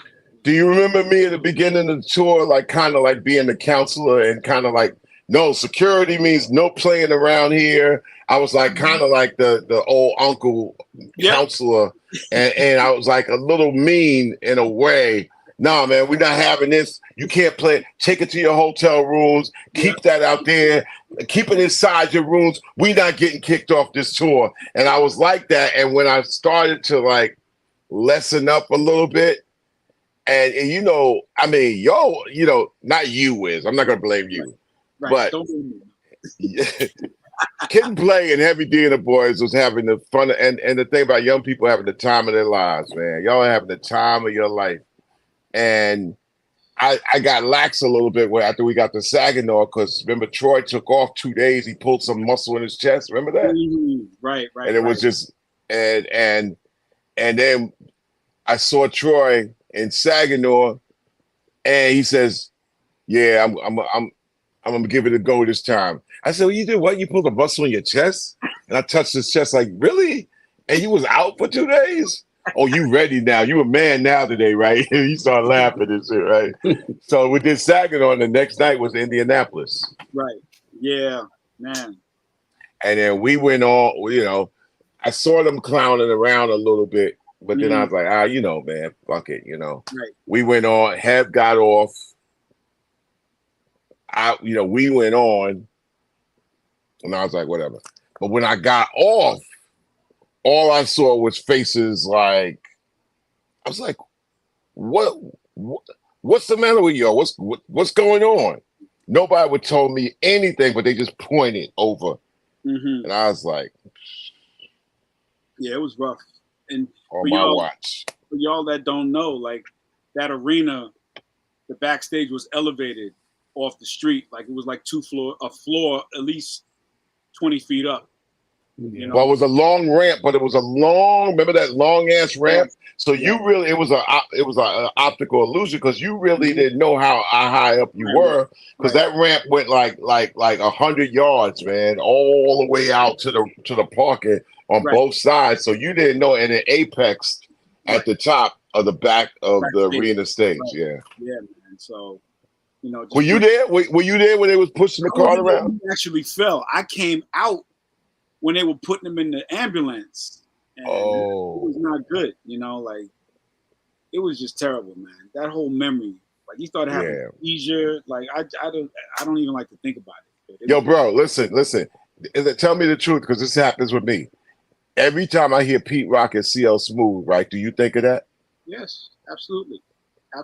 No, you're right. The name alone, you know what I'm saying? It's like, dude. Because that was their homie. They all rolled together. Right. And yo, Chuck, I don't know whenever you come to Brooklyn, you got to come to the crib, because you got to see this footage. You got to see this footage. I got some fun hotel footage with Troy, and like I got some stuff, man. Like it's really just. I don't, I do remember you one of those rare guys that had a camera on you all the time. 8mm, son. I was out there like this. Yeah, I remember. I was out there, dude, for real. Wow, like, I do remember, because I mean, how many people really carry cameras back then? Nobody. That's why. Nobody. And you had a real camera. A real freaking camera. Not one of those things that look like a cassette. What was that, 110? Where you like get it for a kick, and turn it in, and only 3 pictures come out. Yeah. Right. Yeah, and you know what?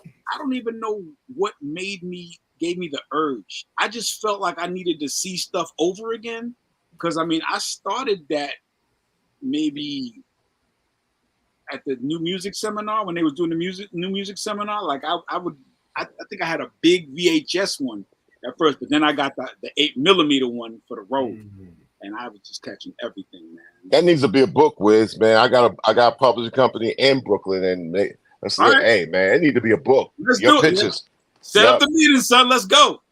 Okay.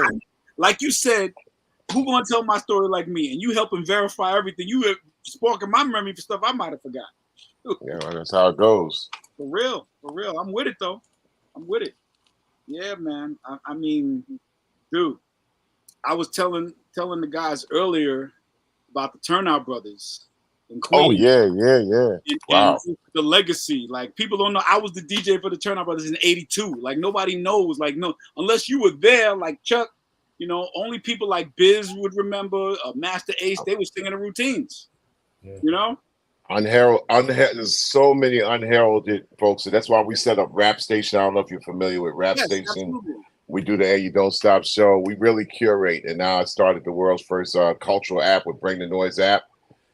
So we go into the 70s and the 80s and tell people, yo, man, if you never knew, now you know, and don't ever forget, because we won't ever forget, and we ain't gonna make you forget. So Flatline up there, man, and has been like, it's funny, man.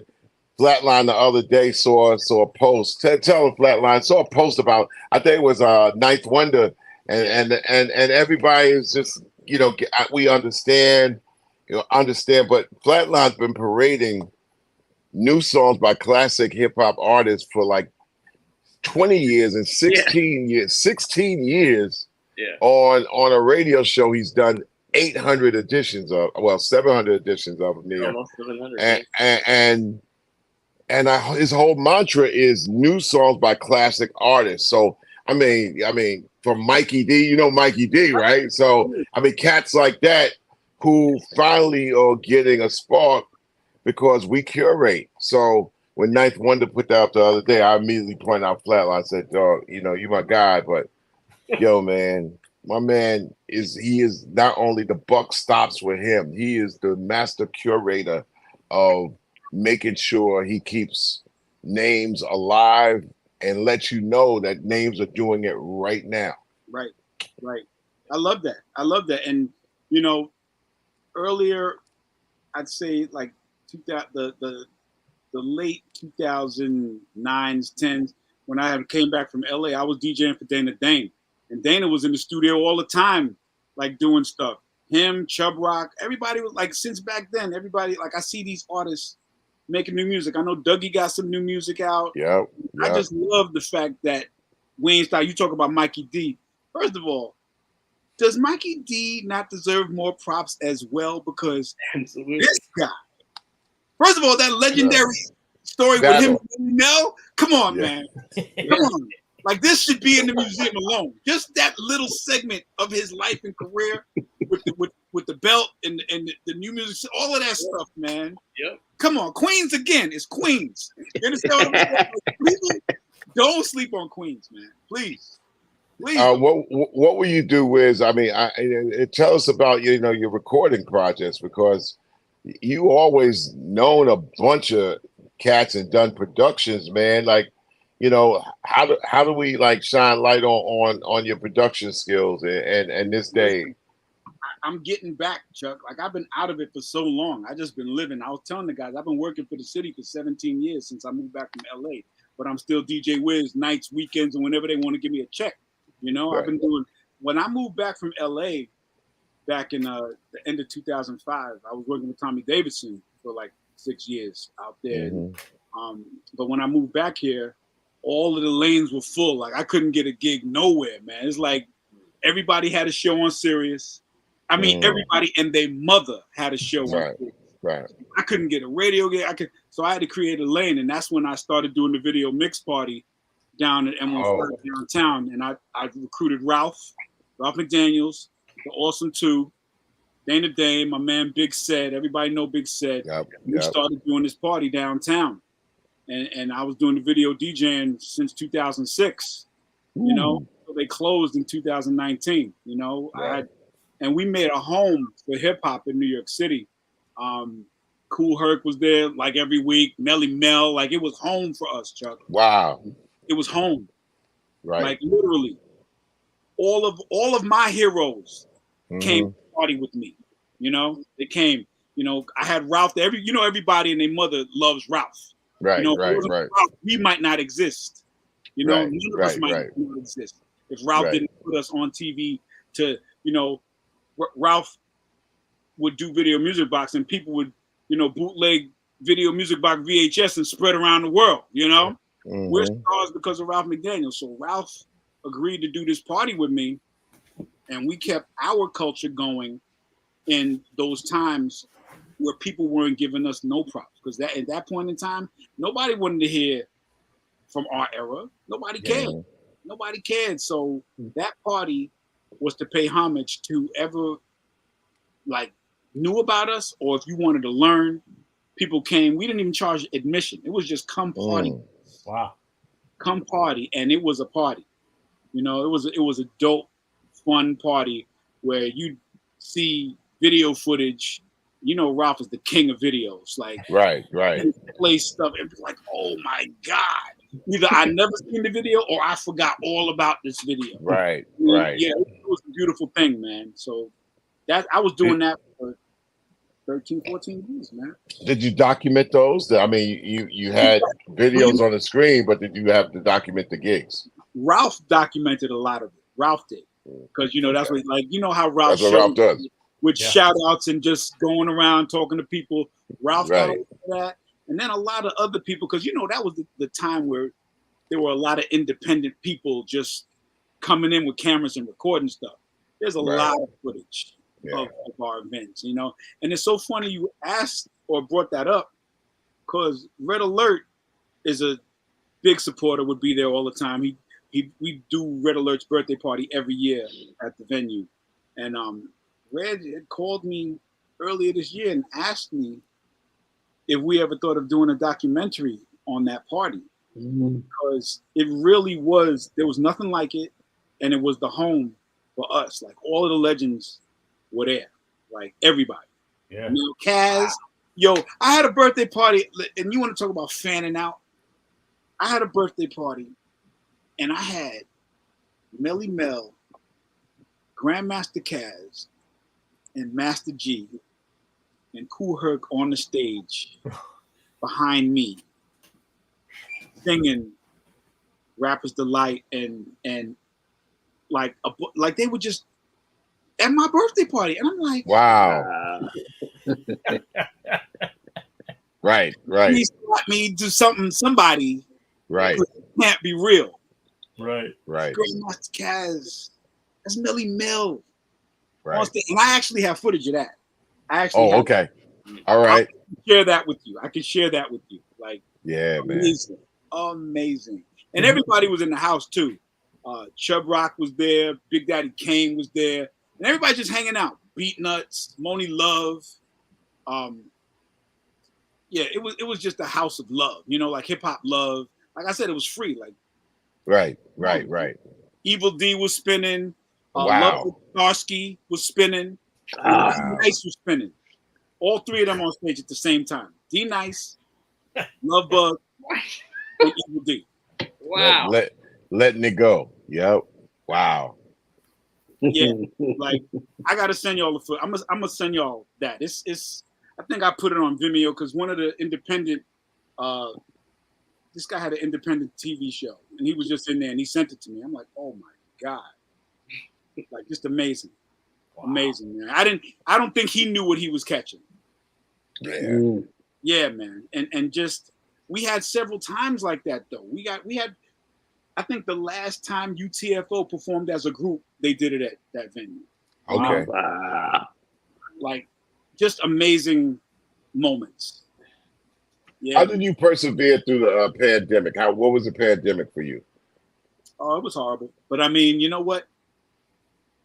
We weren't like. First of all, the DJ thing was shut down. I couldn't even get online and do what D-Nice was doing. They would shut me down quick. Mm. Because I tried to do some online stuff. It was like, you got the flag. Like, they just shut me down. I didn't. So, none of the DJ stuff was really happening for me at that point in time. You know, I was making my money outside, work, overtime, all that kind of stuff. Right. But yeah, it was horrible, man. You know, I saw so many DJs really struggling to survive through that period of time. I remember online seeing, I think, was it DJ Khaled who had just like sent a bunch of money to some DJs because he was the man at that point in time. Right. I remember he just like gave money to a bunch of DJs online that was struggling because this was their livelihood and they couldn't work. Yeah. Right. You know? But yeah, it was a rough time, man, for everybody. You know, luckily I had a 9 to 5. So yeah, man, I was able to push through it. And when it started to open, like what was those first opportunities when things started to open up again? Oh man, like, you know, luckily I have some friends that are do events that would always book me. You know, so I had a couple of those. I had some friends out in LA that if they were shooting a pilot or something, they would always hire me to come out there and. Oh, that's cool. You know, those relationships. You know, those when you're reliable and dependable and you show up on time. Yeah. And you're talented, people tend to want to use you again. You know, Yes. I always tell people, man, you show up early. You don't know what could go wrong. You don't know what traffic's gonna be like. You don't know what could happen. You know, don't leave that room because. You know, that one time could just cost you everything. Yeah, man. Yeah, those values and principles usually, you never hear them applied to hip hop, although they are through people like yourself and so many others. But the whole narrative outside is like when we don't have any values and principles about our ethic and our work ethic, so we just popped up and all of a sudden hip hop and rap. And the other day they had like yesterday. Trump walking out to 50 Cent. I'm trying to figure this out, man. I'm trying to figure this out. I'm saying nothing because I'm just trying to figure it all out. But I'm like, and then Amber Rose is at the Republican convention, and they called her a rapper. So I'm like, we all rappers. We all hip hop something, you know? Right? And a DJ ain't nothing because all you do is press buttons. And a rapper is what if you don't DJ, then you're a rapper. You know, it's like wow. Yeah. So it's about seasoning the narrative and talking about great folks like you, because you have such a journey and you have tenure, man. And you know, most of all, you know, Wiz, you're a fucking great guy. You know what I'm saying? So that's just that. You've always been a great guy. That's straight out. So always a smile on his face. Always about getting the thing done, and just a guy that's like not afraid of seeing people get their shine and adding on to it and still persevering, man. I'm proud to know you and have called you a hero more often than you would even care even to think to know. God bless you, man. Thank you, Chuck. I I really appreciate you, and you know I love you, bro. Like, Yeah, I love you, man. Look. You know, I always laugh when and I know you laugh too when kid imitates you. You know, if y'all ever heard kids imitate Chuck, it's like the funniest thing on The funniest thing, man. Now we got to get the ball and the power to the people, and everybody stand up, put the fist in the air because we're about to have a revolution up in here. You know, like. Yeah, I hear you. But you see, everybody who is hip hop, whether you from our era or after, when you think of Chuck, you always think of respect. Can't nobody think about Chuck and not think about respect on just as an activist, a human being, and for this culture. You've always been that guy, man. Like, well, yeah, hey, not to cut you off. The last 3 weeks, I had some goons come at me on YouTube, and they were straight out goons because I had did this thing where I had already been an ambassador around the world for rap music and hip hop. And then Leo's with YouTube and with the United States, you know, with the State Department. So they recognize me as being a musical ambassador for hip hop because I can make him, you know, accountable and responsible.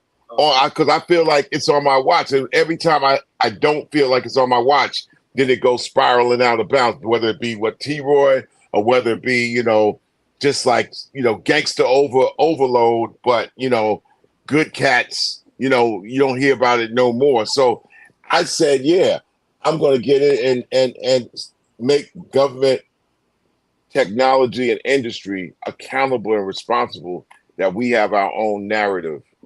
Or we have to have our own narrative. And goons were like calling me like, yo, man, you did it for the State Department. They set up assassinations. Yo, man, how dare you? And all this. It was a slight minimal, but it's like, I'm like, first of all, I was like, y'all don't even know me.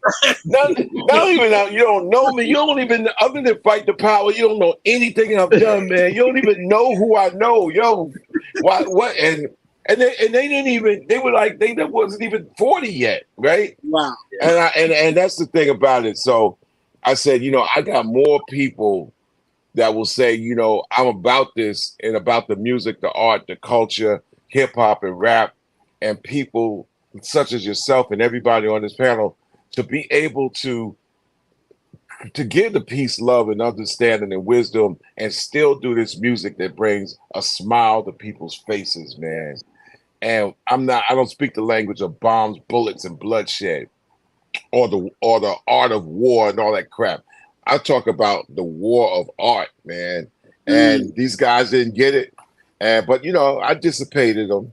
You know, they're people that got to figure out what to do in their lives, but don't accuse me of something that you don't know about. So we do this, man. And Wiz, like I said, I've been hearing things about you since the early 80s, before you joined Kid and Play. So I know that it's only us to take care of this. Right. And because we give a damn about it.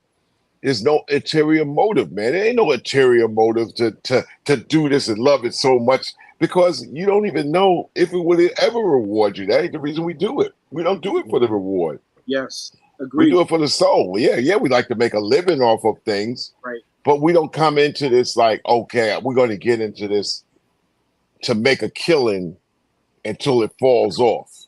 That's just absolutely crazy, man. Right. No, I agree with you. Like, and I was telling the guys earlier, you know, when I started DJing on house turntables that we hijacked from our parents, you know, we did that because we loved it. We loved the feeling. There was nobody was thinking about money, like, because we weren't making no money back then. Yeah. That didn't even exist. It was love. We loved what the culture. We loved what DJing was. We loved what rapping was. We loved what breakdancing was. We loved what hip hop was. And that's gone. You know, unfortunately, that's gone because it's all about the money now. It's all about the visibility. How much can I get for this if I sound like that? You know, like there's no creativity. People just copying to be that next hot thing for a couple of months, because we know that the memory of today's audience is only as hot as whatever's out this week. Yeah, but Wiz is a big world, man. So listen, this is what we do. We do at Rap Station, Bring the Noise. We do right here on C-Doc Again show, and you don't stop our weekly show. Stay close, man, because this is what we do. And it's been an unbelievable reward to us to be able to we're bringing up hundreds and thousands of people that are really about it, and legends like yourself, man, listen, man, you do it into the last, you know what I'm saying? So we're here for you, Wiz. I'm gonna sign right off and catch the show on the other side, man, but love you, man. And Mikey D. Shout out to Mikey D. Mike's going to take over. I'm gonna pass the mic to Mike. Mike, it was a pleasure just playing your joint this past week. Flatline knows all about it. I think I played at the end of the show or at the top of the show. Mike, what's up, Jenny? Doc, I'll catch you later. Ultra, I'll catch you later. Love you, Chuck, man. Chuck, where's your hero? Yes. Please. Yo, man, and let's talk about possibly a book. I mean, it's a 2-year window usually. Let's go. Get your pictures together, bro. Get your pictures together. All right. Much love, brother. Thank you. Yeah. So, that was a very unexpected pleasure and a surprise. I'm glad. We never know if he's around, so when he is, he jumps on the show. Listen, what I love about Chuck is because he drops so much knowledge and wisdom, and is funny at the same time. Like, I just love that combination. Like, I just love because it's even more receptive. Like, he just makes you want to listen more to everything Chuck says because he's just dropping so much wisdom and knowledge and gems. Yeah. But he made me laugh because I totally forgot that he used to do that to me on the road. I really did. Awesome. So as we wrap up, Wiz, I want to ask you about the book you have coming out. Oh my God! Amazing. Yeah, it will be. Yeah, it will be. Yeah. Listen, no, and I really appreciate Chuck for saying that because ain't nobody gonna tell my story like me. Of course. I appreciate him acknowledging my past from the early '80s. Like I said, I was DJing since a kid, since the late '70s. Thanks to people like my brother Ron Lawrence and my other DJ partner DJ Vern, who was with King Charles. And I looked at guys like the Disco Twins. If I didn't see these people, I wouldn't be here. As DJ Whiz. And we're gonna start from there and go forward. And this book is gonna be something. I'm telling you, man. It's gonna be something. Can't wait. Yeah. All right, Wiz, thank you so much for joining us tonight. It's been a pleasure. It was an honor. And I had to come on one more time and just say, like what I said before the show. I had to come on because that's fucking DJ Whiz from Kid and Play. Thank you, Jennifer. I appreciate you so much. No, this was awesome. I didn't think I was gonna stay on this long. I was supposed to, Right? I was wondering. I was like, Wiz, your hour. This was a priority.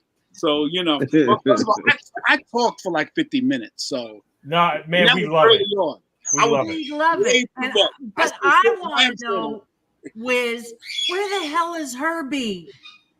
Well, I was with Herbie 2 weeks ago. Herbie lives in Dominican Republic. What the hell?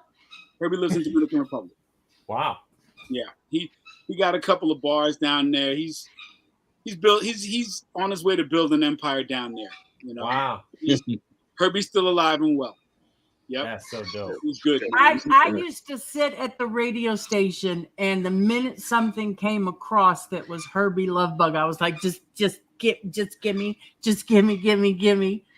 Yeah. I didn't care. He could have had somebody reading the freaking yellow pages for all I cared. Yeah. Herbie's gonna get his flowers too. Like we were talking about it earlier. He's unsung. He definitely needs to his flowers officially. This from him.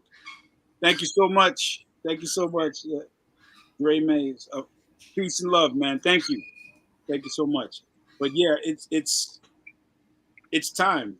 You know, Yeah. to give people their flowers while they're still here. You know, Mhm. Yep. I think that we have lost so many legends that really didn't get what they deserve. We talked about Heavy. He still got to get his proper flowers. You know, Yeah. I talk to Eddie F every now and then, but you know, he really needs to get it. Yes, Chuck, you're right. Herbie, yep. Herbie was down in Atlanta for a while too. Absolutely. Yep. So, you know, I'm here to help make all of that happen. You know, I was talking with Herbie's younger brother, Stevie O. They look alike, by the way. They look so much. But Steve is talking about doing a documentary on Herbie. So I'm going to follow up with him about that because it has to be told. You know, Herbie's story is so critical to the culture of hip hop. You know, I remember like a lot of people emulating Herbie, and it has been. I remember hearing Jermaine Dupri actually giving Herbie his props one time. He was being interviewed.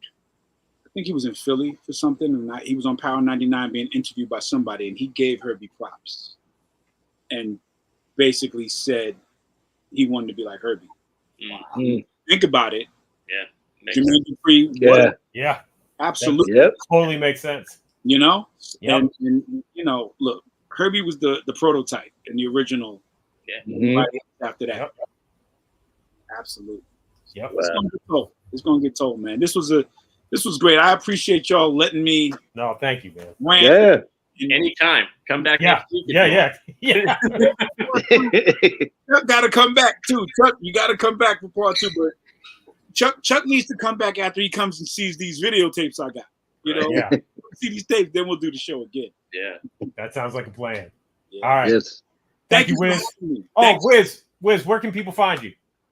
Oh, all right. Well, I'm mostly on IG. I do have a Facebook account that I need to get more active on. My Facebook is Mark Whiz Eastman. I do have a DJ Whiz WIZ page too. They're connected.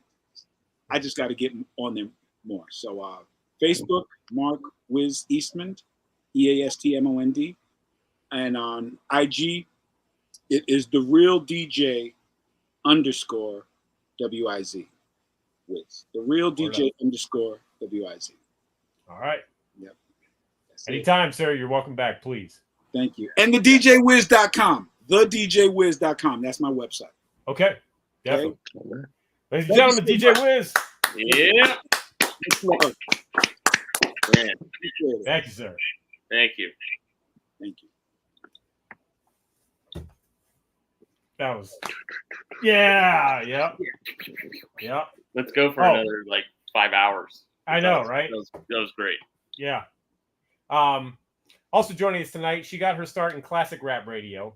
Our lady from the heyday of K-Day, Jennifer O'Jenny.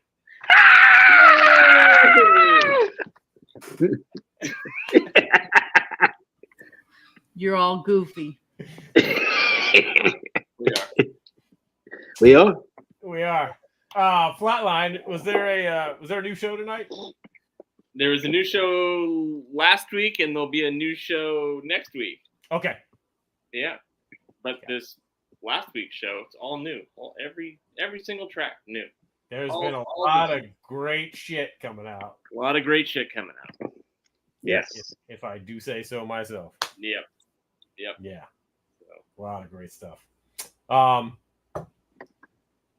And our sponsors, Ultramax. We got 2 of them. Oh, hey. Damn.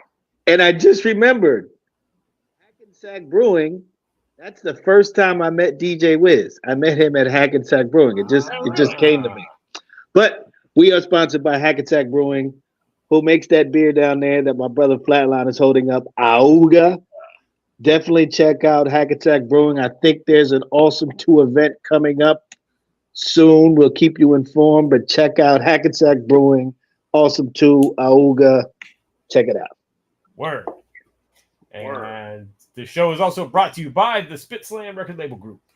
The Spit Slam Record Label Group, a Chuck D situation. Catch us on your favorite streaming platform, on Bandcamp, or visit our official web store at spitslamrecords.com. All releases are available digitally or on CD, with select titles available on vinyl and cassette. The Spit Slam Record Label Group. Throwback to the future sound. Yes, indeed. And you can catch Flatline and Chuck D, Mr. Chuck D, and myself every Friday night for the Angie Don't Stop radio show, as Chuck was talking about before, on Rap Station and also on Mixcloud. And Flatline plays the Hip Hop God segment. I play the Spit Slam Jam of the Week. Sometimes I do the news. And yes, but that's every Friday. And you can catch Ultramag, Jennifer O'Jenny, and our man in Amsterdam, DJ Soulbuck, who's actually in Jersey, right? Jersey and Philly. He's in Philly. He's in Philly. Yep.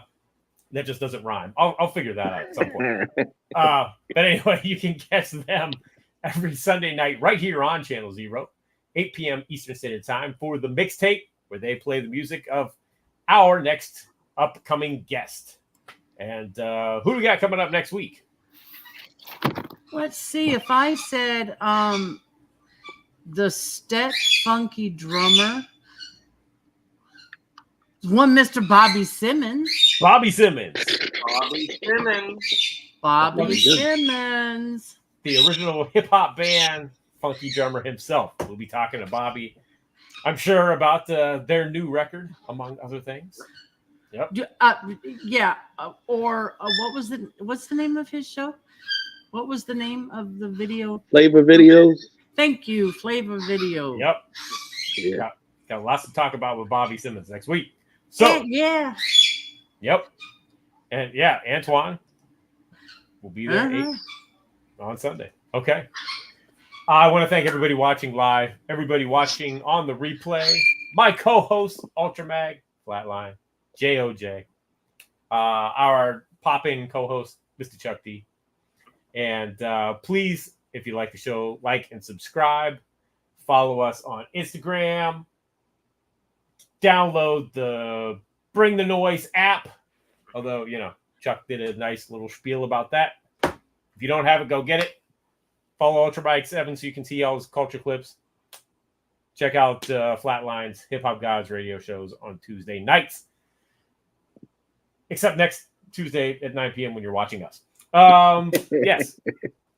And we will see everybody next week for another episode of It's C-Doc again.